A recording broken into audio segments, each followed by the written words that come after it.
अस्सलाम वालेकुम everyone, thank you for joining coffee with Taufiq. एक और अमेजिंग सेशन के साथ हम लोग हाजिर हैं। मेरे साथ आज मौजूद हैं मुस्तफ़ा लाहौर से। आप लोग सब जानते हैं उनको, पिछले भी कई प्रोग्राम्स में हमारे साथ आए हैं।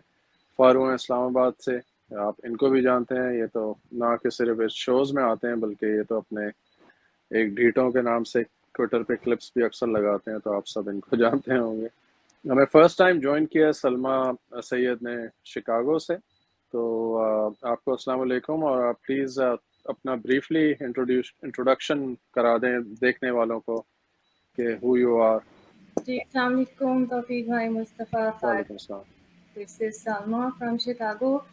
I run my own business. I'm a board member of Political Action Committee, जहाँ पे जो इलिनॉय के नॉर्दर्न मुस्लिम्स की है, और locally very active in local politics. फिर 2018 में मैंने यहाँ पे स्कूल डिस्ट्रिक्ट के लिए भी रन किया था। तो that's about it. I live here in Chicago with my family. Awesome जी, ज़बरदस्त। तो आप लोकल पॉलिटिक्स में भी इन्वॉल्व हैं, पाकिस्तान पॉलिटिक्स में भी इन्वॉल्व हैं। तो तो ये तो काफ़ी मुश्किल होता होगा आपके लिए कीप अप रखना दोनों तरफ। तो जब टेंशन टेंशन दोनों तरफ होती होगी। जब कोई चीज़ आपका पैशन होती है तो फिर देन यू डोंट फील उसका बर्डन फील नहीं होता। तो मैं तो आई थिंक अच्छा। I breathe politics. Oh wow, that's right. That's what the problem is right now with Shabazz Gill. He's having problem breathing. So आप सब लोगों को याद होगा एक इंसिडेंट हुआ था यूएस में जॉर्ज फ्लॉयड के साथ। बड़ा मशहूर हुआ था आई कैंट ब्रीथ, जो उसकी गर्दन पे पुलिस वाले ने पाँव रख दिया था। तो बहरहाल आज हमारे प्रोग्राम जो है we are going to talk about fascism. And मेरा पहला जो सवाल है आई विल आस्क मुस्तफ़ा, अगर if you can tell us and all the viewers what is what is fascism and a little bit history of political fascism in Pakistan. Right okay जो fascism है ये basically word है fascist Latin word है। ये वहाँ से निकला है और इसको बोलते थे वो एक लकड़ियों का एक बंडल नहीं होता, उसके दरमियान में एक कुल्हाड़ा रखा जाता था, राइट। उससे वहाँ से वर्ड निकला। और नॉर्मली जब उस किस ज़माने में जब कोई अदालत लगती थी मजिस्ट्रेट की, तो वहाँ पे अगर किसी को क्रिमिनल केसेस में सजा देनी होती थी तो वहाँ पे वो कुल्हाड़ा रखा जाता था, जहाँ से ये वर्ड निकला है fascist. But anyways, having said that, जब आप पाकिस्तान पॉलिटिक्स की बात करते हैं तो इसमें फैशिज्म कहाँ से आया, जो हमें जो देखें, दो किस्म का है। एक तो फैशिज्म ये हो गया कि आप किसी को वर्बली या बाय मतलब उसे रोकें या उसके बारे में बुरा भला कहें, और दूसरा होता है बाय फोर्स। 4 मार्शल लॉज लग चुके हैं पाकिस्तान में। ऑब्वियसली जो चीज़ें बाय फोर्स आई हैं तो वो उसमें चले जाएंगी फैशिज्म। लेकिन कुछ ऐसी हुकूमतें भी आई हैं जिसमें फैशिज्म हुआ है। अभी मैं रिसेंट जो मिसाल है पाकिस्तान में जो चल रही है, ये जो इम्पोर्टेड हुकूमत है उसको लाया गया, मुसलत किया गया है, इसमें मिसाल मिलती है। फिर जब आप 90s में गए तो उसमें बहुत सारी ऐसे मिसालें मिलती हैं। आई थिंक अगर किसी को याद हो, नजम सेठी, हामिद मीर, इनको स्पेशली उठवाया गया था घरों से। इनको जहाँ पे इनकी पब्लिकेशंस होती थी वहाँ पे इनको 3-3 दिन 4-4 दिन बंद रख के मारा गया। Then you go back in Zia's era 70s 77 से लेके 88 87 88 तक, उसमें लोगों को बकायदा सड़कों पे हंटर से मारा गया था बिकॉज सपोर्टिंग भुट्टो। उससे पहले जाए तो फैशिज्म की तरह थोड़ी मिसालें तो थोड़ी मुख्तलिफ हो जाती थी। 71 में अगर देख लें, जो ईस्ट पाकिस्तान जब बना, जो भी मामला थे, जो वहाँ के लोग कहते हैं, जो बांग्लादेश के अब के हैं, वो कहते हैं उनके साथ फैशिज्म हुआ था, उनके साथ जुल्म हुआ था, उनको गालियाँ दी गई थी, उनको बुरा भला कहा गया था। हमारे लोग कहते हैं नहीं कहा गया था। तो ये एक डिबेट है जो कि चलती रहती है। हर जब भी 1971 वाला जो महीना आता है, जो वाक़या आता है, ऑटोमेटिकली लोग उसके बारे में बात करते हैं। अच्छा, फिर आप 60s में जाएँ, 50s में जाएँ, उसमें फैशिज्म का थोड़ा डिफरेंट किस्म का था। अगर आपको याद हो, जो फातिमा जिन्ना थी, उनका मजाक उड़ाया गया था, उनको रोका गया था पॉलिटिक्स करने से। उनको मतलब कभी किसी जानवर को उन्होंने गले में हार पहना के कुछ किया था। गुलाम दस्तगीर थे, खुरम दस्तगीर के वाले थे, तो इन्होंने ऐसी ऐसी हरकतें की थी। उससे पहले अगर फैशिज्म देखा जाए तो जब से पाकिस्तान बना है 1947 से लेकर अब तक पाकिस्तान में अभी तक जो मुकम्मल डेमोक्रेसी है वो अभी तक हम नहीं देख सके। मैं एक एग्जांपल लियाकत अली खान की कोट करूंगा। लियाकत अली खान ने बोला था कि भी हम अपने इंडिपेंडेंट फैसले करेंगे, जो हम सोच रहे हैं वैसे करेंगे। तो उनके साथ जो कुछ किया गया, आई थिंक वो हिस्ट्री में आप सबको पता भी होगा और सबने पढ़ा भी होगा कि क्या कुछ हुआ। उसके अलावा 4 मार्शल लॉज आपके सामने हैं। खैर इससे पीछे भी जा सकता हूँ, लेकिन आई थिंक हमें अगर यही साल कवर कर लें तो यही बहुत बड़ी बात है इस प्रोग्राम के हाँ, ऊपर। ये तो बिल्कुल आपने माशाल्लाह बिल्कुल बेसिक्स बता दिए, जिसको ना भी मालूम हो उसको भी पता चल जाए कि ये ये बीमारी शुरू कब हुई थी। तो लेकिन अब तो ऑब्वियसली एक एक अलग ही लेवल पे आ चुकी हुई है हमारे पाकिस्तान में। और इसकी जितनी भी मजम्मत की जाए, इस पे जितनी जो है ना अफसोस होता है जो कुछ हो रहा है, जो how they are doing all these things. तो फारूक, आप किस तरह देखते हैं ये शहबाज गिल जो है, क्या उसको सिंबल बनाने की कोशिश कर रहे हैं पाकिस्तान में एज अ फाशिज्म में या फासिस्ट में? Are they trying to make him as a symbol? तो फीक साहब, कोई भी फाशिस्ट तहरीक या फाशिस्ट नेशन होती है ना, ये तो फॉर श्योर है कि वो होती पुरतशद्दुद है। अगर वो तहरीक की फॉर्म में है, अभी ग्रो कर रही है किसी मुआशरे में, या वो किसी एक मुआशरे, किसी एक मुल्क पर अपनी इजारादारी कायम कर चुकी है, वो होती पुरतशद्दुद है और वो लोगों को सिंबल बनाती है खौफ का, जो कि बहुत ज़रूरी है। कोई भी फाशिस्ट तहरीक जिसकी, जो मैंने जितनी स्टडी की है, उसने 2 किस्म की चीज़ों को बेस बनाकर लोगों के ऊपर रूल किया है। पहली चीज़ है खौफ और दूसरी चीज़ है प्रोपेगेंडा। ये 2 मेजर वेपन्स हैं किसी भी फाशिस्ट तहरीक के, और इन्हीं के ऊपर मैं ये समझता हूँ कि इनको आप चेक भी कर सकते हैं। जो तर्ज हुकूमत बहुत ज़्यादा प्रोपेगेट करे, बहुत ज़्यादा लोगों के अंदर खौफ पैदा करे और अपने आप को सेवियर के तौर पर शो करे ना, उसके अंदर फाशिस्ट जरासीम हैं। आइदर वो डेमोक्रेसी का लिबादा पहन के बैठी हुई है, नहीं बैठी हुई, वटेवर, वो एक सेकेंडरी चीज है। लेकिन अगर वो इन 2 चीजों के साथ खेल रही है ना, आपके खौफ और प्रोपेगेंडा के साथ, तो फिर वो डेफिनेटली वो फाशिस्ट हैं। और जो शहबाज गिल की जहां तक बात है, तो वो उसको सिंबल बनाया जा रहा है खौफ का।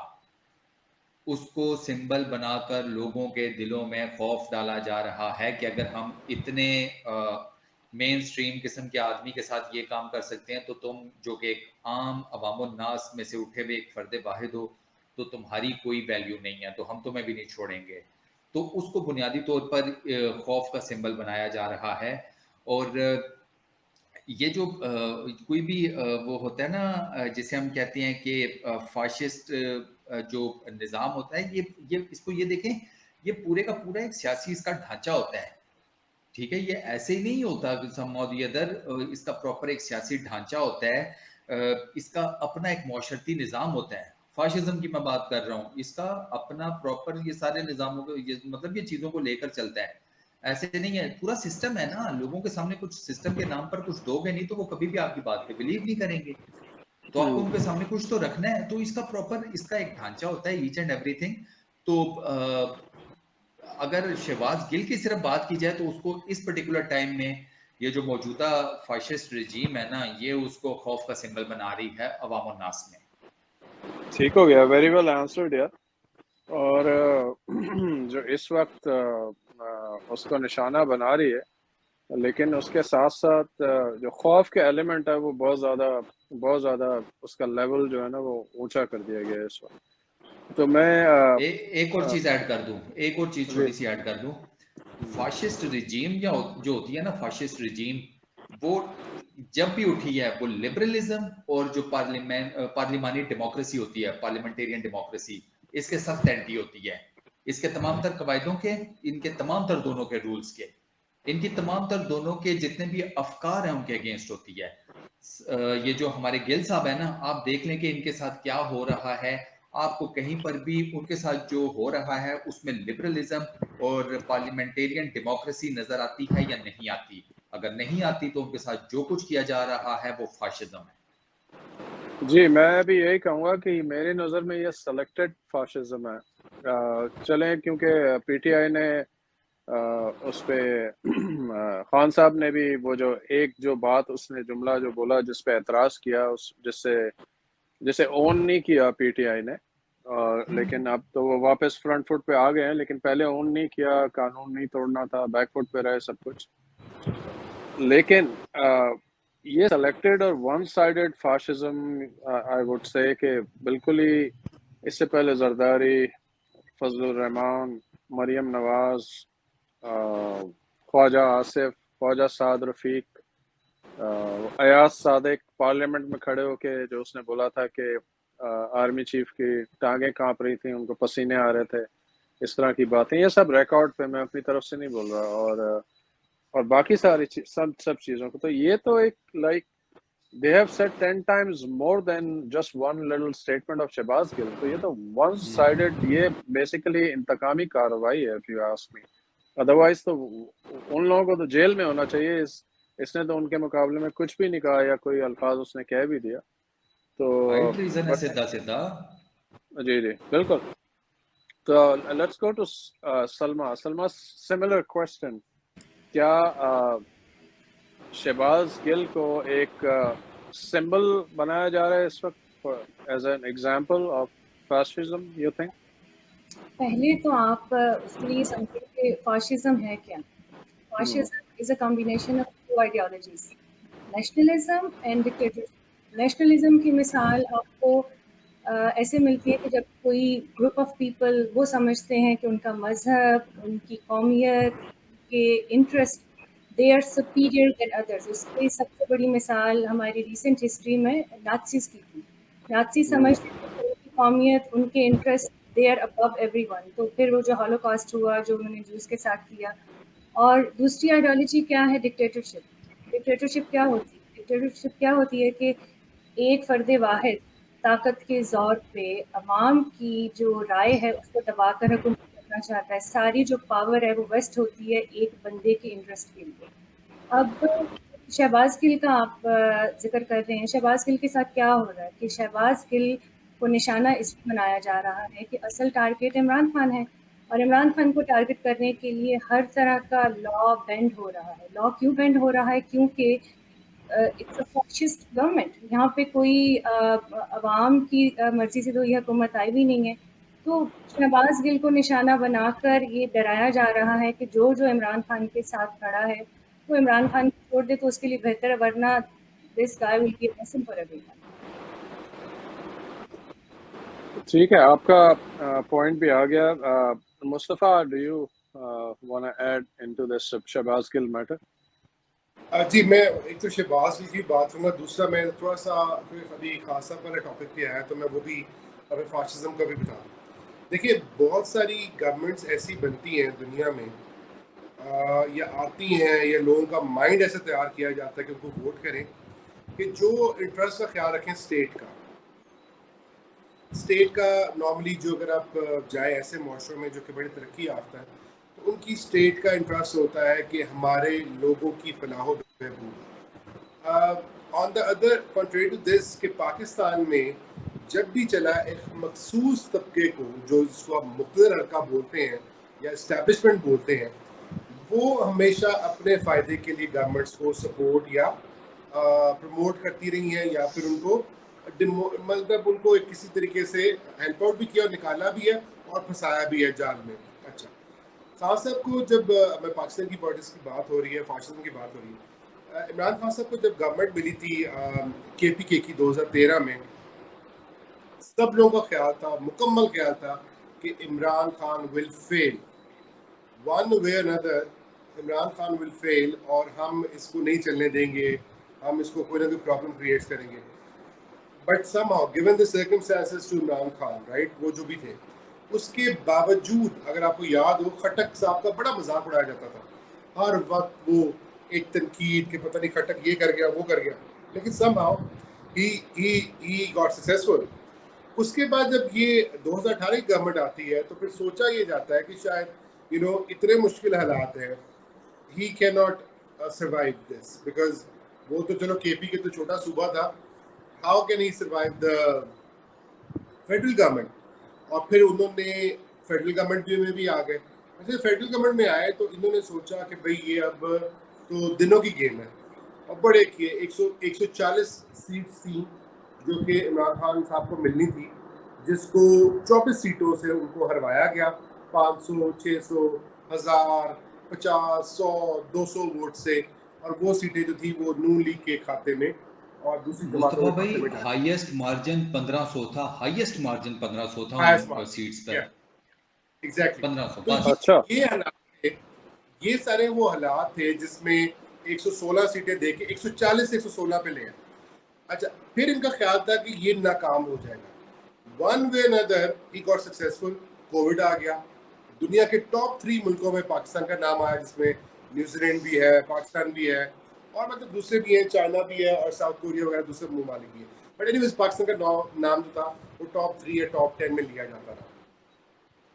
इन दी एंड हुआ ये कि जब वो रसूल पाक सल्लल्लाहु अलैहि वसल्लम का भी इस्लामोफोबिया वाली बात भी हुई, तो 2019 में जब खान साहब यूएन में गए और जो स्पीच उन्होंने की, उस स्पीच का भी इम्पैक्ट जो था वो हमारा एक जो समझे एक तबका जो कि मजहबी जिसका झुकाव ज्यादा है, वो भी उस तरफ आ गया। देन फिर थोड़ा आगे चलें, फिर हमारे ऐसे भी लोग थे जो कि बड़े लिबरल से थे, जो समझते थे बस हम लिबरल हैं और हम ना हमसे बेहतर कोई नहीं, पाकिस्तान में ज्यादातर लोग गरीब हैं वो, वन वे अनदर। लेकिन उनको होता था कि अमेरिकन बड़े अच्छे हैं, ब्रिटिश बड़े अच्छे हैं। इस असना में खान साहब ने नेशनल लेवल पर, इंटरनेशनल लेवल पर पाकिस्तानी पासपोर्ट की बहुत ज़्यादा, जिसे कहते हैं, हुर्मत और इज्जत बनाई। उससे क्या हुआ कि जब जब कोई पाकिस्तानी बाहर जाता था, उसको वैसे नहीं ट्रीट किया जा रहा था जैसे कि किसी ज़माने में पहले किया जाता। अच्छा, उससे क्या हुआ कि जो लिबरल तबका था, सारा नहीं, मखसूस कुछ किसी हद तक, वो भी खान साहब की फॉलोइंग में आना शुरू हो गया। अच्छा, खान साहब को प्रॉब्लम एक चीज़ कर रही थी, वो कर रही थी थोड़ा बहुत महंगाई।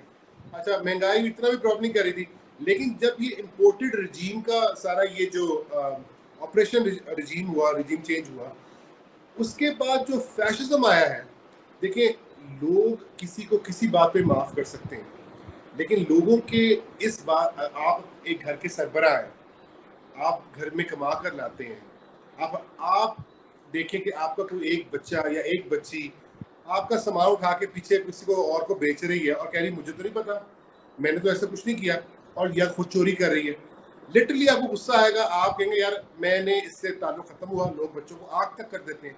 अच्छा, सेम केस आप पाकिस्तान का लें कि पाकिस्तान में जब आपने चोर मुसल्लत कर दिए, उसके बाद आपने खान साहब को निकाला, तो लोगों के जेहन में बैठ गई चुकी थी गद्दारी वाला एस्पेक्ट। अच्छा, गद्दारी के एस्पेक्ट जब बैठे तो लोग आई थिंक 9th 10th अप्रैल को जिस तरीके से बाहर आए, सड़कों पर आए और खान साहब को सपोर्ट किया, वो अनप्रेसिडेंटेड था, कभी ऐसा हुआ नहीं है। ये लोग बुक लाए। मैं तो समझाना चाह रहा हूँ कि ये फैशिज्म जो अभी आप देख रहे हैं, उसकी वजूहत कैसे बनी, बिकॉज ये सोचते रहे कि Imran Khan one way other fail होगा, लेकिन अल्लाह की तरफ देखिए, जो भी है ना, एक खुदा का भी निज़ाम है। आप जो मर्जी कहें, जो बंदा ऑनेस्ट है उसकी कहीं ना कहीं से, सच्चे आदमी की अल्लाह मदद करता है, चाहे जितनी मर्जी तकलीफ है। 26 साल तकलीफों में रहा। खैर, उसके बाद ये हुआ, फिर हुआ ये इनको समझने के लोग आना शुरू हो गए, तो इन्होंने क्या किया, इन्होंने जद्दोकोब करना शुरू कर दिया। पीटीआई की सोशल मीडिया की टीम उठाना शुरू कर दी, कोई एमएनए उठाना शुरू कर दिया, कोई एमपी उठाना शुरू कर दिया, किसी को मारा, किसी को पीटा। करते करते ये 25 तारीख को लोगों के घरों में दाखिल हो गए, उनकी औरतों को घसीटा, थप्पड़ मारे, छीना झपटी की, उनको अपने मतलब कब्जे में लेने की कोशिश की, जबरदस्ती, जोर जबरदस्ती, जो कुछ कर सकते थे उन्होंने किया। उसके बावजूद भी लोग यहाँ पे खड़े हो गए। इन्होंने, इनके ज़हन में वही मैसलूनी वाला, हिटलर वाला, या उससे पहले जितने भी लोग फिरौन टाइप रहे हुए, इनके ज़हन में वो चीज़ थी। इनको ये नहीं समझ में आया कि हर मुआशरे में एक चीज़ खास हद तक उसकी उम्र होती है और फिर वो मर जाती है, फिर मुआशरे में चेंज होना होता है। अब मसला ये आ रहा है कि जो हमारे मुल्क की इस्टेब्लिशमेंट है या अशराफिया है, वो इस चेंज को समझ नहीं पा रहे। वो समझ रहे हैं कि हम मारेंगे, हम तौफीक साहब को मारेंगे, हम मुस्तफ़ा को मारेंगे, हम फारूक को मारेंगे, सलमा को हम ज़दोकोब करेंगे, खींचेंगे, झपटेंगे, तो ये डर जाएगी और कहेगी जनाब, जैसे आप कहते हैं, ये वो दौर नहीं है। जुल्म ने एक दिन ख़त्म होना होता है। लेकिन पाकिस्तान में मसला ये आ रहा है कि समहाउ हमारी इस्टेब्लिशमेंट ये समझती है कि जिस तरह किसी ज़मीन पे जब कब्जा करना हो, आपको अगर थोड़ा आइडिया हो कि यहाँ पे सोसाइटीज़ कैसे बनी है, वहाँ पे किसी इलाके में गए, ताकत का जोर है, वहाँ के 2-4 बंदों को गोलियां मारी, सरेआम गोलियां मारी, वो लोग मर गए। वो मरने के बाद क्या हुआ, उनको उनके गांव को घिराव कर लिया ताकि सोसाइटी में शामिल करने के लिए।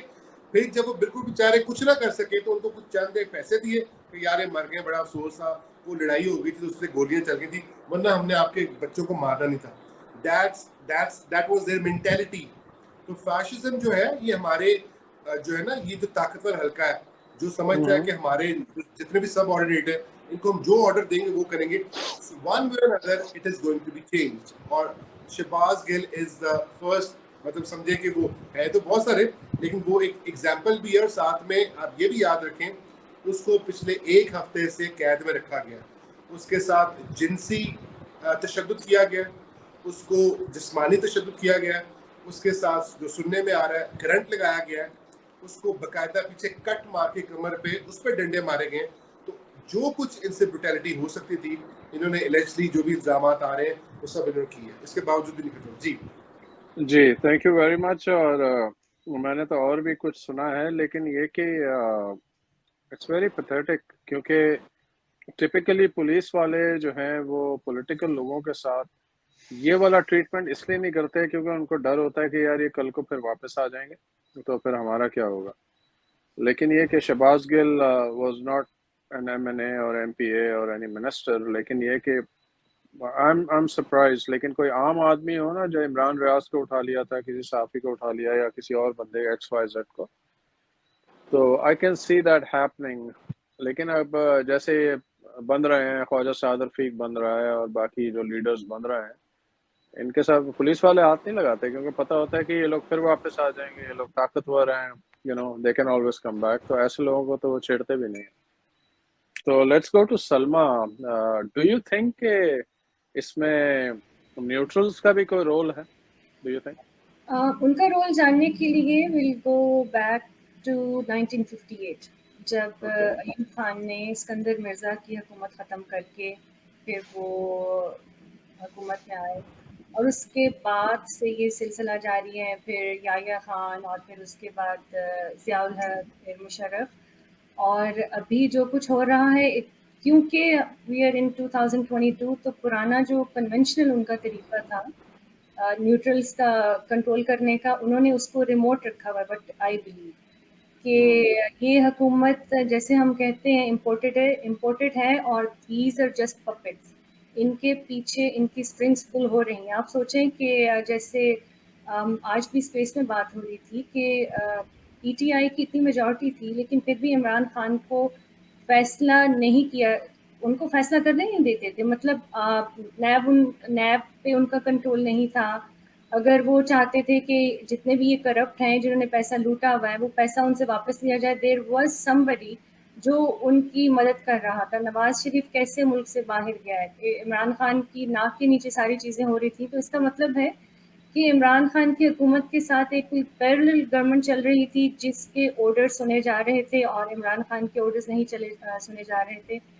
फिर इमरान खान ने अपनी तकरीर में कहा था कि नजम सेठी के लिए मैंने अदालत में एप्लीकेशन दी, वो तो बीइंग अ प्राइम मिनिस्टर किसी ने सुनी नहीं। अब मुझे बताएं कि अगर इमरान खान वज़ीर आज़म है तो किसके ऑर्डर्स चल रहे हैं? अगेन फिर हम रिजीम चेंज की तरफ आते हैं कि जब डोनाल्ड लू ने बोला कि इसको निकालेंगे तो आपकी सारी गलतियां माफ़ हो जाएंगी, तो वज़ीर आज़म तो इमरान खान थे, तो किसको एडजस्ट किया जा रहा था? तो देर आर सो मैनी, उसके आपके पास, हमारे पास सॉलिड रीजंस हैं ये बिलीव करने के कि यस, न्यूट्रल्स आर इन्वॉल्व, हमारी इस्टेब्लिशमेंट इन्वॉल्व है। अब 3.5 साल के बाद आई डोंट अंडरस्टैंड कि उनको क्या हुआ, क्योंकि एक बात जो इमरान खान ने कही कि उनके जाने के बाद कहाँ-कहाँ खुशियाँ मनाएगी। If he was doing something bad for country, तो फिर इंडिया में या पाकिस्तान मुखालिफ कुव्वतों ने खुशी क्यों मनाई? इसका मतलब है कि he was doing something right.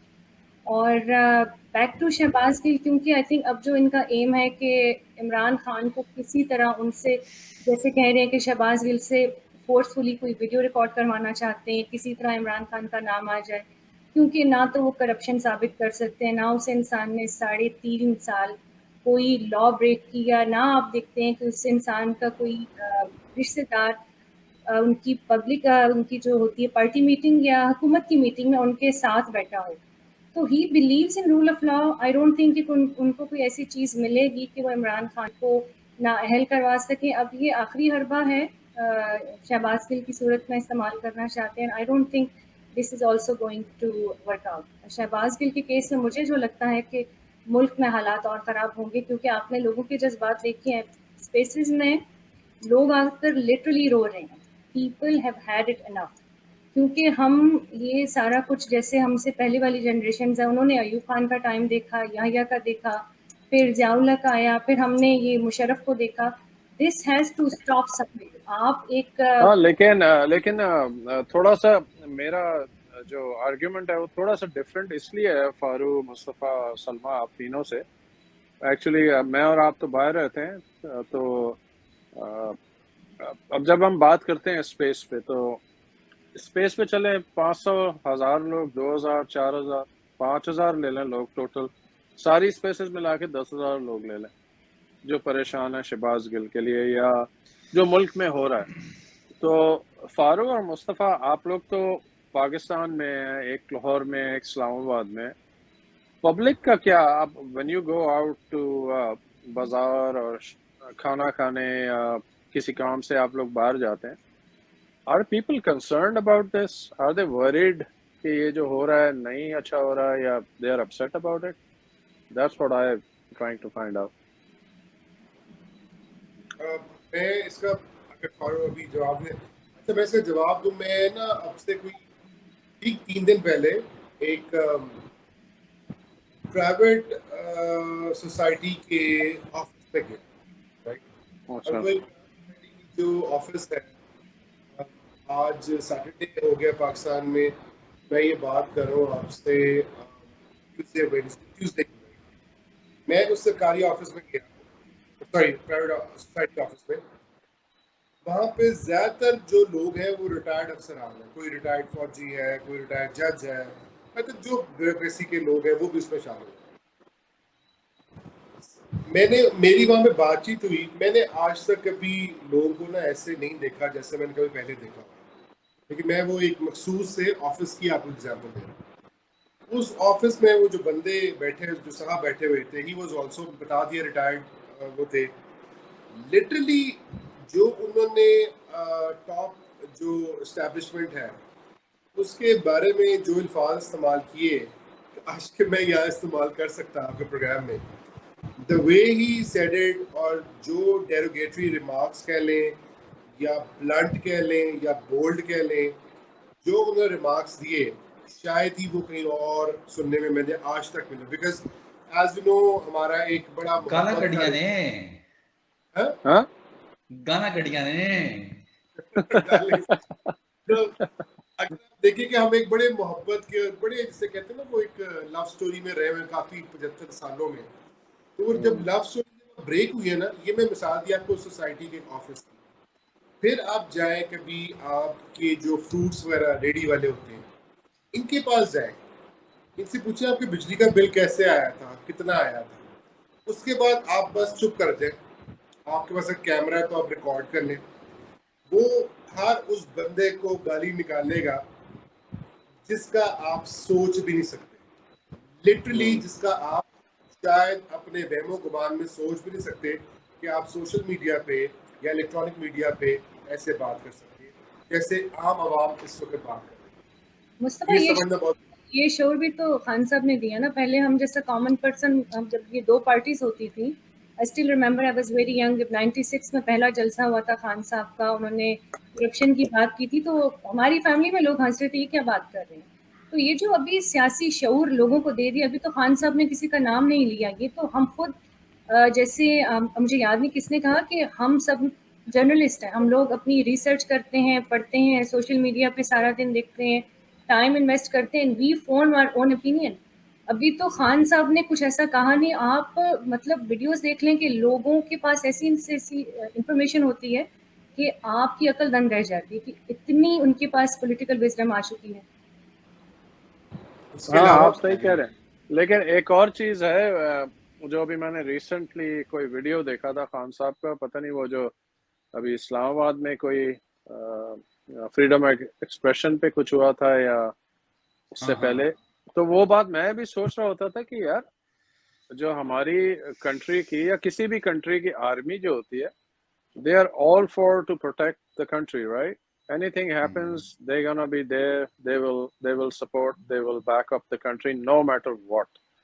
लेकिन जब मैं सोचता था कि ऐसे कैसे हो सकता है कि अगर फॉर एग्जांपल कि सलमा के घर 4 गार्ड्स हैं और उसमें एक हेड है, और सलमा फाइंड्स आउट कि मेरे घर पे कोई अटैक का खतरा है, तो मैं अपने हेड ऑफ जो गार्ड है उसको या सिक्योरिटी वाला है उसको बताऊंगी कि भाई तुम लोगों ने ख्याल रखना है, कोई कॉन्स्पिरेसी है या साजिश है कि हमारे घर पे कोई टेक ओवर कर ले या कोई अटैक कर दे।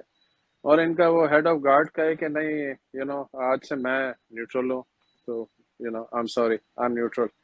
तो क्या सलमा उसको अपने घर में सिक्योरिटी गार्ड रखेंगी? Absolutely not.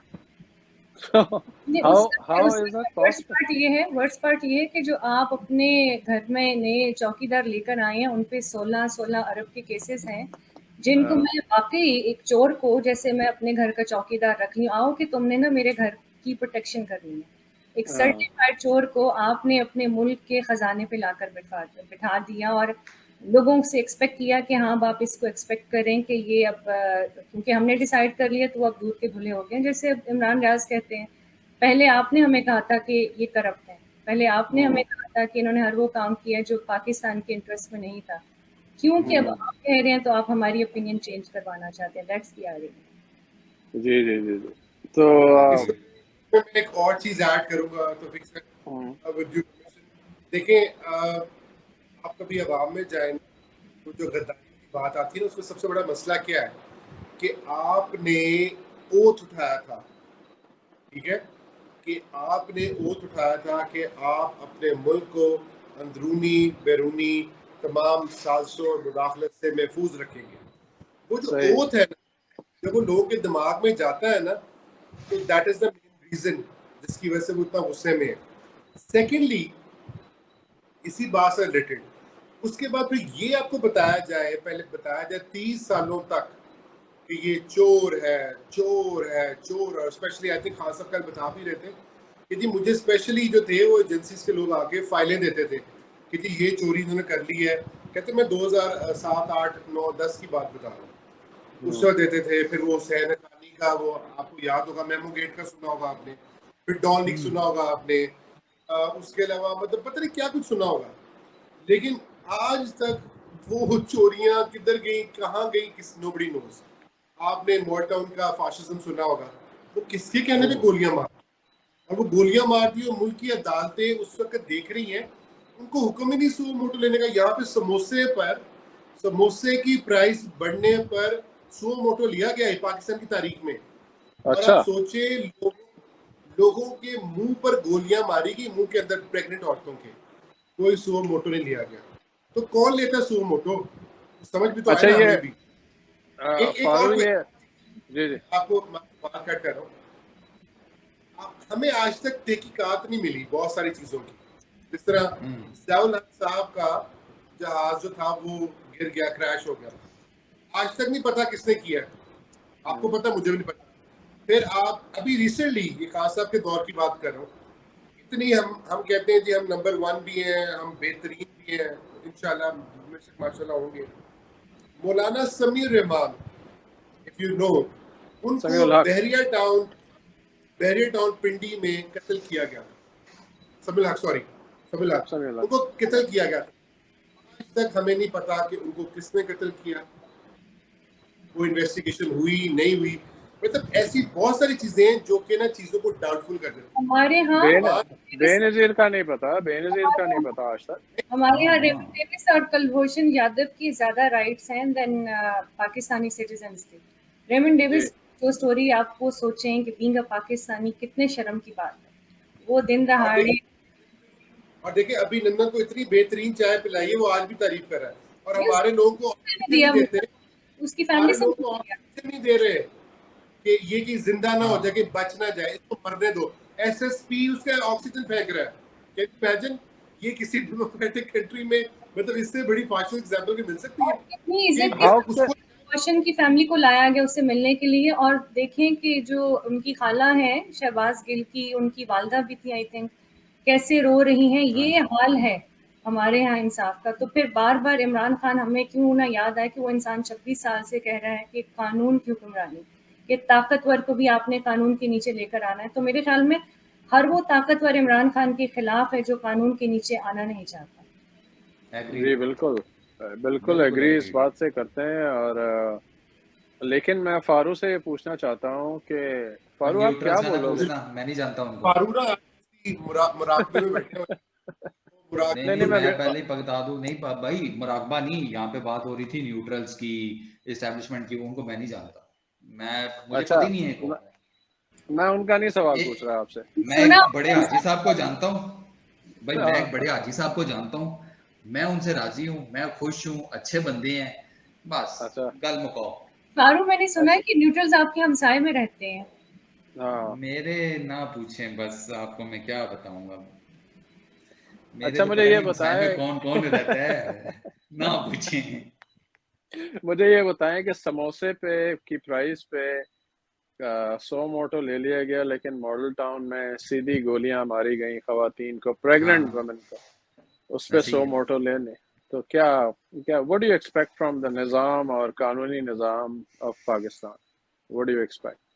Can they improve? नहीं एक्सपेक्ट, अगर नहीं इम्प्रूव करने के लिए तो आपको अब मैं आपको एक बड़े मजे की बात बताता हूँ, जितनी भी फाशिस्ट तरीके हैं ना, इनका जो रीजन होता है ना, ये बुनियादी तौर पर इन्हीं मसाइल के अगेंस्ट खड़े होकर होता है। आप कोई सी भी फाशिस्ट तरीक उठाकर देख लें, वो जर्मन की नासीज की उठाकर देख लें, मिसोलिनी की उठाकर देख लें, जो स्पेन में स्टार्ट हुई वो उठाकर देख लें, जो जापान में स्टार्ट हुई थी वो उठाकर देख लें, वहां पे रोला क्या था? मुआशरे का बेड़ा गर्क हुआ था, सोशल फैब्रिक मुआशरे की तबाह हो चुकी थी। अच्छा, लॉलेसनेस अरूज पर थी, कोई बेसिक राइट नहीं थे अवाम को, कत्लो गारत थी, हर तरह का प्रॉब्लम था। उस एक अजीबोगरीब किस्म के तबाहशुदा मुआशरे में ग्रुप ऑफ पीपल उठते हैं, वो कहते हैं हम ठीक करेंगे, बजोरे बाजू ठीक करेंगे, ये बाकी चीज़ें नहीं है, ये ताकत से ठीक होंगी। और जब वो ताकत पकड़ लेते हैं तो फिर वो उसी अवाम का वो बेड़ा गर्क करते हैं जिसकी कोई हद नहीं। मिसोलिनी इटली में जब खड़ा हुआ था तो उसने यही कहा था, उसने कहा ये रशिया के साथ जो हमने मुआहदे किए हुए हैं, ये तो रोल है, ये तो हमें कहीं का नहीं छोड़ेंगे। तो वो उन मुआहदों के अगेंस्ट खड़ा हुआ था। मजे की बात यह है कि यूरोप में जो 1970s से ऑनवर्ड्स ना, 1917 से ऑनवर्ड्स के सारी फाशिस्ट तरीके उठी हैं, और 1930s में इन्होंने पीक पकड़ा हुआ था यूरोप में, और एंटी रशिया थी ज्यादातर, वो सरमाया दराना निज़ाम वहां पर, क्योंकि रशिया का जो इनकलाब है वो आ चुका था, वो सरमाया दराना निज़ाम के खिलाफ था। तो यहाँ पे सरमायादार जमा हो गए, उन्होंने कहा अपना कुछ सिस्टम बना लो इससे पहले कि वो कोई हमारे ही ना मकू ठप्पा जाए। तो वो उसमें ना फिर वो अवाम के जज्बात के साथ खेलना, ईच एंड एवरीथिंग, कि हम तुम्हें ठीक कर देंगे सारा कुछ, और हमें पता है कैसे करना है। प्लस उसमें फिर जो मजहबी मुआशरे होते हैं उसमें मजहब का भी तड़का लगता है, ठीक है, दबा के लगता है। ये मुस्तफ़ा भाई के साथ ही हमने डिस्कस किया था कि चौधरी साहब को सेकंड टेन्योर में मीरुल मोमिनीन बनने का जुनून चढ़ गया कि मैं खिलाफत पाकिस्तान की इमारत चाहता हूँ। तो वो क्या चक्कर था? वो यही था ना कि वो अब एक और फाशिस्ट रिजीम में पावर जो होती है ना, सिंगल पर्सन के हाथ में होती है। तो जब हम यहाँ की बात करते हैं ना, तो यहाँ पर भी वही है। अब आप उसको किसी भी हिसाब से देख लें तौफीक साहब, वो आपको हमारे इस मुआशरे में फैलती फलती फूलती नजर आएगी। ये जो अपने दूसरे भाई हैं फैजाबाद आके, जिनका फेवरेट प्लेस फैजाबाद है, वो क्या है? वो क्या है? जरा उनको जरा बड़े स्पेक्ट्रम में सोचे ना, वो क्या है? सेम यही चीज है, हम ठीक करते हैं, सानू पता है, साढ़े पीछे ते हाथ भी है। अच्छा, यास्मीर ने कल परसों जो थी फ्रीडम ऑफ प्रेस की कॉन्फ्रेंस, उसमें कहा कि आप पारे वाले, तो उनकी किससे क्या वो मुझे समझ में आया किसको कहते हैं? आपारा में कौन होता है? आपारा का ये फारूक के सारे दोस्त हैं, तो उनके बारे में बात नहीं करेगा। ये न्यूट्रल्स को भी नहीं जानता, इसका मतलब ही नहीं पता न्यूट्रल का है क्या। आपारा में बर्गर अच्छे बनते हैं। खा के आया करो बस, चलो एजेंसीज ना का ना मुझे ना ना ना अपन नहीं एजेंसीज खाने का वाला। मेरे जहन में एक बात आई कि मैं सोच रही थी अपनी जगह बैठकर कि 4 महीने हो गए हैं, सोचें कि इन्होंने कितनी सारी कॉल्स रिकॉर्ड की होंगी कि इमरान खान जिस तरह रहते थे उनको कोई चीज़ इन 4 महीनों में इनको मिल जाती। जैसे हमारे दूसरे वज़ीर आज़म थे, उनकी कॉल्स रिकॉर्ड करके काफ़ी सारा मवाद इनके पास था ब्लैकमेल करने के लिए, लेकिन समहाउ इमरान खान ने कुछ ऐसा। ये तो गाने भी रिकॉर्ड किए हुए थे, हाँ, गाने पता नहीं सुनती किस। थी बाकायदा। मैं वही सोचकर मुझे हँसी आ रही थी कि इन्होंने बड़ी कोशिश की होगी कि इमरान खान की कोई चीज़ निकल आए, अगर करप्शन नहीं तो कोई कॉल ही निकल आए कि हम उसको ब्लैकमेल कर सकें, बट अनफॉर्चुनेटली मियाँ साहब बड़े मूड में अपने साथियों के ना हाथ पे ताली मार के कहते होंगे, चलो शुक्र है मैं स्क्रीनशॉट वाले जमाने से पहले गाऊं, मेरी बचत हो गई। रिकॉर्डिंग का क्या है? अच्छा जी, लास्ट मेरा क्वेश्चन है इस प्रोग्राम का। जो पीडीएम वाले क्लेम करते हैं कि जी इमरान खान के जो पिछले जो दौरे हुकूमत के 3.5 साल थे, he is trying to pretend as a Democrat, but he is the biggest fascist. True? हाँ,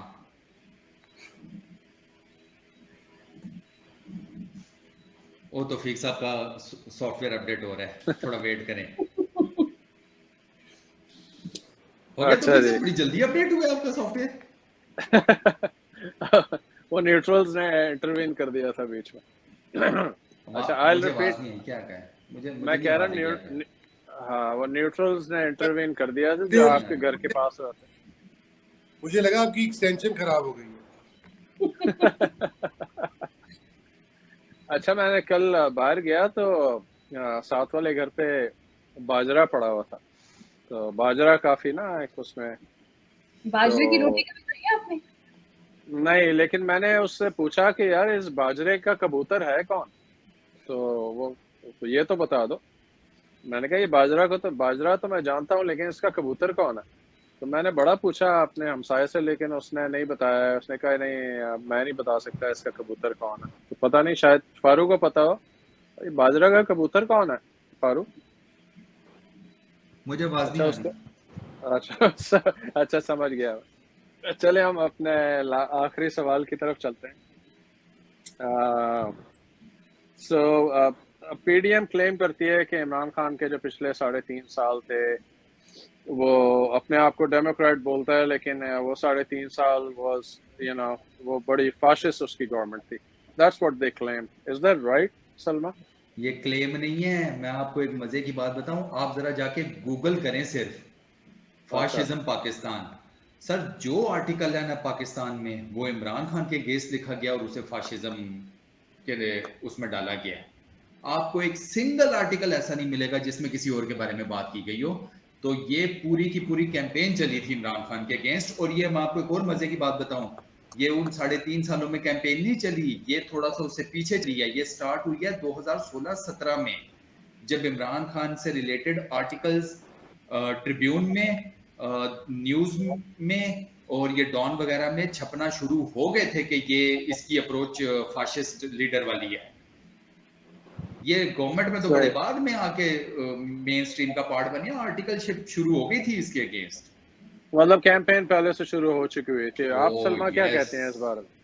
सलमा, आप क्या कहेंगे इस बारे में? फिर आपको पता है कि इंटरनेशनल एस्टेब्लिशमेंट उस इंसान को क्यों आने देगी जो दो पाकिस्तानी है, जिसका जीना मरना पाकिस्तान में, आप उसको फाशिस्ट ही पोर्ट्रे करेंगे? इमरान खान कुछ भी हो सकता है, फाशिस्ट नहीं हो सकता। उसके लिए आप 26 साल पीछे चले जाएं। उनकी जो उन्होंने तहरीके इंसाफ बनाई, क्या क्या उसका मोटो क्या था, उसका एक नारा क्या था? कानून सबके लिए एक, इंसाफ सबके लिए बराबर हो। जो इंसान फाशिस्ट होता है ना, वो कभी करप्शन की या इंसाफ सबके लिए बराबर हो वो बात कर ही नहीं सकता, क्योंकि और फाशिस्ट उसको माइंड। इंसानी जान की कोई परवाह नहीं होती। एग्जैक्टली, फाशिस्ट माइंडसेट क्या है? फाशिस्ट माइंडसेट ये है कि मैंने किसी तरह गवर्नमेंट में रहना है, मुझे पावर चाहिए। अगर पावर का वो इंसान भूखा होता तो जब 92 का वर्ल्ड कप जीत कर वो पाकिस्तान में आया, तो नवाज शरीफ ने तब से ऑफर करना शुरू कर दी थी। उसके बाद हाँ। मुशर्रफ ने ऑफर की। उनके लिए हुकूमत में रहना मुश्किल नहीं था, क्योंकि he did not want to compromise अपनी आइडियोलॉजी पे, अपने ख्वाब पे। तो उन्होंने फिर 2018 तक इंतज़ार किया। फाशिस्ट इसलिए आप इमरान खान को, जैसे अभी गार्डियन की बात कर रहे हैं हम, जो आर्टिकल आया हुआ है, इंटरनेशनल इस्टेब्लिशमेंट कहाँ चाहती है कि इमरान खान जैसा इंसान पाकिस्तान में आए। आप देखेंगे 3.5 साल में सारा टाइम हम सुन रहे थे ये जो लफाफे सहाफ़ी हैं कि पाकिस्तान का बेड़ा गर्क हो गया, पाकिस्तान का बेड़ा गर्क हो गया। वो अल्लाह ने हम अवाम को, अल्हम्दुलिल्लाह मैं उनमें से नहीं थी, I still had faith in him, कि लोगों को दिखाया जैसे ही वो गवर्नमेंट से निकले, स्टैटिस्टिक्स आए इकॉनमी के, कैसे इकॉनमी ऊपर जा रही थी, कैसे पाकिस्तान की इज्जत में इजाफा हो रहा था, हर वो फैसला वो शख्स कर रहा था जो पाकिस्तान सलमा, की। वही सारे नंबर्स, वही सारे स्टैटिस्टिक्स उठाकर IMF के सामने रखे गए हैं कि हम अच्छा कर रहे हैं, लोन दे दो। हाँ बिल्कुल ऐसा ही हुआ। और जब देखें आपका गोल ये है कि आपने वेल्थ नहीं बनानी, आप इस बात पे खुश हो रहे हैं कि आपने कर्जे ले लिए, डॉलर नीचे चला गया। अब मैं एक और बात कहूँगी कि ड्रोन अटैक होता है, अगले दिन आपका डॉलर नीचे चला जाता है, तो इसको आप क्या समझे कि कहाँ पे क्या हुआ है। तो इमरान खान कुछ भी हो सकता है, फाशिस्ट नहीं हो सकता। अगर वो फाशिस्ट होता वो अभी भी गवर्नमेंट में बैठा रहता, वो हर चीज़ पे अपने असूलों पे कॉम्प्रोमाइज़ कर लेता। आप कुछ भी कर लेते, वो उसने कहना था आप, मैं हुकूमत में रहता हूँ, आप अपनी पैरेलल गवर्नमेंट चलाएं, क्योंकि उसने वही किया जो पाकिस्तान के लिए अच्छा था, पाकिस्तान के हक में अच्छा था। अब सोचें, हम तो यहाँ बैठे हुए हैं, कह सकते हैं बड़े गट से आई होते हैं। अब आप अमेरिका की मर्जी के खिलाफ आप रूस जा रहे हैं, चाहे उन्होंने न्यूट्रल्स के साथ डिस्कशन की, लेकिन दिल गुर्दा चाहिए कि आपने रूस का दौरा किया है, आज तक किसी ने जुर्रत नहीं की, और उस आने की फ़ौरन बाद उनके साथ जो हुआ है। लेकिन फिर अगेन हिज फेथ इन अल्लाह, उनकी नीयत साफ, जो मैं हमेशा कहती हूँ। इंशाल्लाह हमें, मुझे तो लगता है कि ये इमरान खान से, ये जो सारा 1958 से जो एक पैटर्न चला आ रहा है ना हमारे मुल्क में, ये इमरान खान के हाथों इस चीज़ का एंड होना है इंशाल्लाह। बिल्कुल सही। अच्छा मेरा अब मैं पहले कह चुका हूँ लास्ट क्वेश्चन, लेकिन अब मेरा लास्ट क्वेश्चन है, अगर आप पाकिस्तान में से अगर आपको पिक करना हो, आप किस इदारे से सबसे ज़्यादा डिसअपॉइंटेड है पाकिस्तान के? पुलिस से, FBI कहने वाला था, FIA से, CIA से, ब्यूरोक्रेट से, आर्मी से, किससे आप, आई मीन आप सबसे ज़्यादा disappoint? I'm not asking for details. Who are you most disappointed with? Which department you really are disappointed? Honest जवाब देना होगा या प्रिटेंड करना? बिल्कुल नहीं, प्रिटेंड नहीं करना, ऑनेस्ट। मैं तो आर्मी से शदीद। Okay. Mustafa, out of all those institutions, who are you disappointed by the most? मुझे मुझसे अगर पूछें तो मैं बेसिकली 2 इंस्टीट्यूशंस को समझता हूँ, लेकिन मुझे ज़्यादा लगता है कि जुडिशरी जो थी वो ज़्यादा रोल प्ले कर सकती थी। जुडिशरी का स्टैंड लेना बनता था ना, जो रात को 11 बजे या 12 बजे अदालतें खुली, चाहे किसी के भी कहने पे हो। देखिए, खुददारी जो है ना बहुत बड़ी चीज़ है। ये जानना, एस्टैब्लिशमेंट जो मर्जी करे, एस्टैब्लिशमेंट मीन्स कि आपकी आर्मी है, ब्यूरोक्रेसी है, जुडिशरी, ये जो मर्जी करे, लेकिन हर इदारे का अपने पाँव पे खड़ा होना बहुत। अगर एक इदारा ये इन्वेस्टिगेशन नहीं कर रहा कि भाई अगर ये मुदाखलत हो रही है तो उसको रोका जाए, तो दूसरा इदारा। मुस्तफा, आपकी आवाज ब्रेक हो रही है। आई थिंक उनका कनेक्शन में प्रॉब्लम है। नहीं, अपडेट हो रहा है। मुझे रिसेंटली पता चला है कि हमारे जो जजों की अपॉइंटमेंट होती है चीफ जस्टिस की, वो भी कहीं से हुक्म आता है। ये फारूक को सही पता होगा वैसे, लेकिन ये फारूक नहीं पता है, तो नहीं पता। यार मैं पाकिस्तान में तो नहीं रहता, मैंने बुलाया किस लिए? तुसी पाकिस्तान च नहीं रहंदे ते मैं तत्ते तवे पे बैठा, मेहरबानी करो। उनको आप सारे तौफीक। हाँ, ये चेक करो सलमा। ये मैंने नोटिस किया, फारूक इसलिए कम बोल रहे हैं आज। मैं तो पतली गली से निकल जाएंगे, मारा मैं जाऊंगा। अच्छा नहीं फारूक, ये बताओ कि आप किससे सबसे ज्यादा डिसअपॉइंट है out of all the institutions? What do you think? वैसे ऑनेस्टली स्पीकिंग, यार एक पर्सनल डिसअपॉइंटमेंट होती है ना, आप मुझसे पूछोगे मैं जवाब दे दूंगा। जुडिशरी, या same thing with me. I am really disappointed with the judiciary. क्योंकि वो स्टैंड ले सकते हैं, एक तो वो स्टैंड ले सकते हैं, दूसरा उनके पास इतनी अथॉरिटी होती है कि वो फैसलों को चेंज कर सकें, ठीक है, और टेक्निकल ग्राउंड्स के ऊपर चेंज कर सकें। मैं डिसएग्री करती हूँ, उनके पास अथॉरिटी ही तो नहीं है। काश उनके पास अथॉरिटी, बिकॉज वो स्टैंड नहीं ले रहे ना, स्टैंड नहीं ले रहे, ना स्टैंड ले नहीं सकते, उनको शुरू से किसी ने अथॉरिटी दी नहीं। आई थिंक उनके अपॉइंटमेंट से पहले उनके वीडियो टेप्स रिकॉर्ड कर लिए जाते हैं उनकी स्ट्रिंग्स पुल करने के लिए, क्योंकि देखिए वो एक सलमा वो उस हिसाब से तो कोई आजाद नहीं है। अब तो आप छोड़ दे, अब तो मैं कहता हूँ वीडियो क्या कुछ भी रिकॉर्ड हो जाए डजंट मैटर, क्या करेंगे, मैक्सिमम किसी की लीक वीडियो शेयर कर देंगे कि कोई बंदा या बंदी की आपस में कुछ लगे हुए, ये it doesn't matter right now. इस वक्त जो चीज़ मैटर कर रही है कि वो आपकी खुददारी, कि क्या आप खुददार हैं कि नहीं।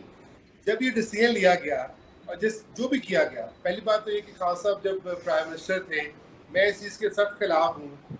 मैं बतौर बिकॉज मुझे उनका इंटरव्यू भी याद है 2011-12 का, कि आई don't believe in extension, because if you remember उस वक्त कियानी साहब को एक्सटेंशन दी गई। yes.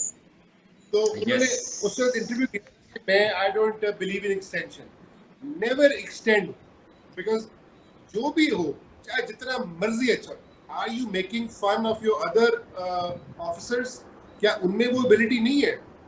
बिकॉज यू नो सब में एबिलिटी होती है। मैं कहूँ कि जी हमारे पास फलाना जनरल था वो सबसे बेहतर था, या यूब खान सबसे बेहतर था, या मुशर्रफ, नहीं, उससे बेहतर पता नहीं अगले आने वाले 50 सालों में कितने और बेहतर आ जाए। अगर एक्सटेंशन देनी थी ना तो देखते तो मुल्क में कोई चीज चेंज भी हो सकती थी। जिस स्पेस से उन्होंने चीजें ठीक की हैं कराची में, अगर एक्सटेंशन का वाकई अगर आपने एक्सटेंशन देनी थी तो ही वाज डिजर्विंग। हाँ, लेकिन मेरी नज़र में जो सवाल मैंने आप सबसे पूछा है, मेरी नज़र में, मैं क्योंकि आप लोगों ने मुझसे नहीं पूछा, मैं खुद ही बता देता हूँ कि मुझे सबसे ज़्यादा डिसअपॉइंटमेंट जुडिशरी से है। Number 1, the most disappointed, and I personally believe कि सबसे बड़ा प्रॉब्लम पाकिस्तान में is the judicial system, the way the जजेस आर सेलेक्टेड, एंड और उसके पीछे उनका क्राइटेरिया ऑफ सिलेक्शन क्या होता है। That's where I disagree on it, and that's why जो रिजल्ट्स आते हैं वो हमारे सामने आते हैं और बहुत सारे फैसले हमें पसंद नहीं आते। उसकी वजह ये होती है कि जो criteria and the way they were selected, that's how we see the decisions. तो मैं तो अभी तक इसको इदारा समझ भी नहीं पाई कि इदारा ये बन ही नहीं सका आज तक। 2022 में हम पहुंच गए हैं, इदारा देखिए आपका दिफा जैसा मर्जी हो, मैं इसलिए सलमा की बात से डिसएग्री कर रहा हूँ। मैं वजह ये कि देखिए आपके मुल्क में इंसाफ का निज़ाम नहीं है ना, आपकी जितनी अच्छी मर्जी फौज हो, आपके जितने मर्जी अच्छे इदारे हो, लेकिन आप लोगों को इंसाफ नहीं मुहैया करें तो आपके मुल्क नहीं चल सकता। मैं समझता हूँ बाकी इदारे का भी उतना ही कसूर है, बल्कि एक मखसूस इदारे का बहुत ज्यादा कसूर होगा। लेकिन आप इंसाफ कैसे दे सकते हैं जब एक इदारा मुल्क के सारे अदारों को कंट्रोल कर रहा है? मैंने इसलिए कहा कि मैं आर्मी से डिसअपॉइंटेड हूँ, क्योंकि खुददारी का सर्टिफिकेट भी वो देंगे, हुब्बुल वतनी का भी सर्टिफिकेट वही दे रहे हैं। अदालतों, अब मुझे बताएं कि जिस दिन इमरान खान ने किसने अदालतें खुलवाई? लॉ ऑफ नेसेसिटी किसने निकाला? पूरी दुनिया किसी कानून में नहीं है। ब्रिटिश ने लॉ ऑफ नेसेसिटी निकाल दिया वो डिक्टेटर्स को टाइम देने के लिए। फिर जरूरत ही नहीं है इनको टाइम देने की, वो जितना मर्जी ऐसा अंदाज हो, क्या करेंगे? आपके बच्चे उठाएंगे, मार देंगे, कुछ ना, इससे ज्यादा क्या कर सकते हैं? इंसान की जिंदगी से बड़ी तो कोई चीज नहीं ना। उसके बच्चों को या उसकी बीवी को गुलाम बना लेंगे या उसका कोई जायदाद को कब्जा कर लेंगे, इसके बाद कुछ भी नहीं कर सकते वो। बाकी तो अल्लाह की ज़ात है, मरना तो सबने खबर है। मेरे हिसाब से जी मेरे हिसाब से the biggest and the only biggest problem is the judicial system of Pakistan. That needs to be revamped. Judiciary चाहती तो खान साहब का जो डिसीजन था ना एक्सटेंशन देने का, उसको ये मत कवर देती कि आप जाएं पार्लियामेंट में और जाके करवा के लाएं। अब 3 घंटे 6 साल कर दी। Exactly. मतलब जुडिशरी खोसा साहब को चाहिए था, खान साहब को लिख के देते no sir, no no no. अच्छा, मेरा एक सवाल था कि ऐसा कौन सा इदारा है जो पाकिस्तान में ईवीएम को नहीं लाने दे रहा? कौन चाहता है कि इलेक्शन कंट्रोल कर सके? कौन चाहता है कि जुडिशरी आप कंट्रोल कर सके? कौन चाहता है कि मुल्क में जो भी हुकूमत में आए वो उसको प्रूव करें? कौन है वो? जिससे वो तो जिस आपकी जि- ना नहीं वो तो नहीं आपकी फारूक, establish- जिससे आप सबसे ज्यादा मायूस हैं वो है। इसीलिए हाँ मायूस हूँ नादरा कि वो क्यों होली के फूल बने हुए। और फारू नादरा नहीं है, सलमा ने कुछ और कहा नादरा था, नादरा नादरा नहीं। फारू इज बीइंग स्मार्ट, वो उनको पता है ना इस्लामाबाद में, तो वो आज ज्यादा बोल नहीं रहे आज के टॉपिक। उनसे कहाँ मसले उसका? की बात करवा अच्छा लें, बात करवा अच्छा लें अच्छा, देंगे। उसको नादरा कहते हैं पिंडी में? हाँ वो नादरा है मेरे लिए, तो वो नादरा है। अच्छा अच्छा, ठीक है ठीक। तो मैं, हो सकता है पिंडी में उसको नादरा कहते हैं। लेकिन क्विकली मैं सिर्फ सुनने वालों को ही बता दूं कि जैसे सलमा शिकागो में होती है, मैं यहाँ न्यूयॉर्क में होता हूँ। यहाँ जो एक जज जो होता है ना, सुप्रीम कोर्ट का जो एक आम जज होता है, वो उसको भी सेनेट में बैठ के इंटरव्यू देना पड़ता है सेनेट कमेटी के सामने। वो उससे कोई उसकी सारी जिंदगी के सवालात करते हैं और उसके बाद डिसीजन लेते हैं और फिर प्रेसिडेंट को लिख के देते हैं कि हाँ ठीक है, इसको जज लगा लो या नहीं, इसको जज नहीं लगाओ। तो वेरी इतना नाइस। इतना डिफिकल्ट है एक जज को सुप्रीम कोर्ट में जज लगाना। और पाकिस्तान में क्या होता है कि वो चौधरियों का रिश्तेदार है तो उसको जज लगा दो, आरई है, मलिक है या भट्ट है तो उसको लगा दो, या वो सिंध से है तो कोई वडेरा फैमिली से है तो उसको जज लगा दो। यही तो सबसे बड़ी प्रॉब्लम है पाकिस्तान में। तो फिर फिर सोसाइटी का भी फर्क भी तो देख लेना। फिर बर्नी मैडॉफ का जब स्कैंडल आता है तो उसकी बीवी उसके बच्चे खुदकुशी कर लेते हैं, उनको शर्मिंदगी होती है बाहर जाते हुए। हमारे ये यहाँ करप्ट हैं, वो डियोर पहनते हैं, उनको लुई वुइटन के गिफ्ट्स होते हैं। तो दैट्स द डिफरेंस है कि आपने अपनी सोसाइटी की अखलाकियत को तबाह कर दिए पिछले 30-40 साल में। जी, आपका आपका बलूचिस्तान का चीफ मिनिस्टर टीवी पे आकर अगर इंटरव्यू में या जवाब में बोले कि डिग्री तो डिग्री होती है, असली हो या जाली, तो फिर हाँ इससे ज्यादा इससे ज्यादा और क्या बात है?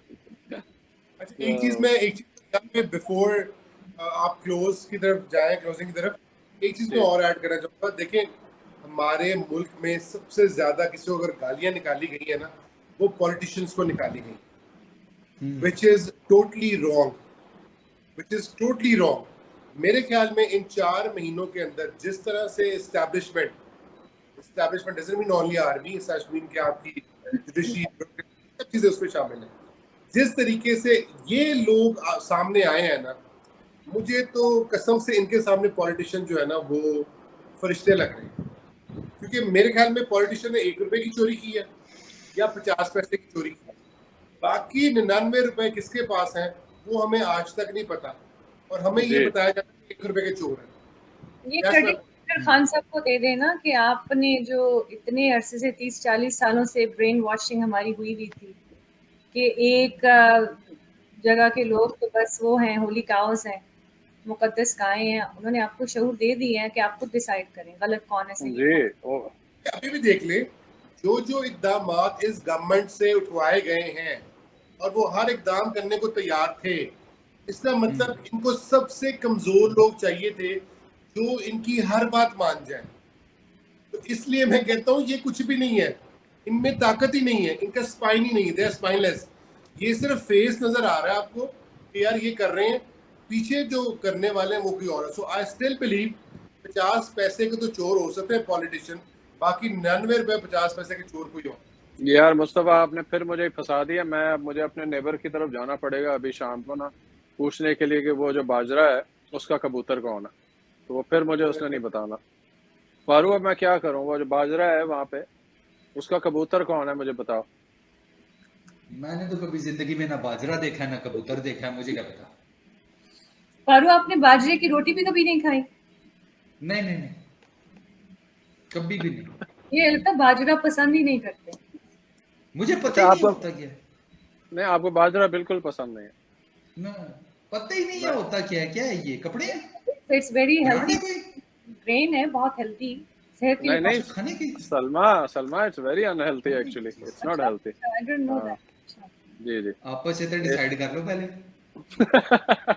मेरे ते दस्ती आ जाती हो इधर, बाजरा हेल्दी बाजरा टोटली अनहेल्दी, चेक करो इनको। ये अरे हमारी बाजरा, आजकल। हाँ। चले जी, आप सबका बहुत बहुत शुक्रिया। Thank you very much for joining Salma for the first time. Hope to see you again soon इंशाल्लाह in our coming episodes. Faru, once again आपका भी शुक्रिया। मुस्तफ़ा, आपका भी शुक्रिया। और तमाम देखने वालों आप सबका शुक्रिया। इंशाल्लाह आपके सामने फिर हाजिर होंगे एक और नए एपिसोड के साथ। Coffee with Taufiq. Thank you very much. Thank you. अस्सलाम वालेकुम। अल्लाह हाफिज़।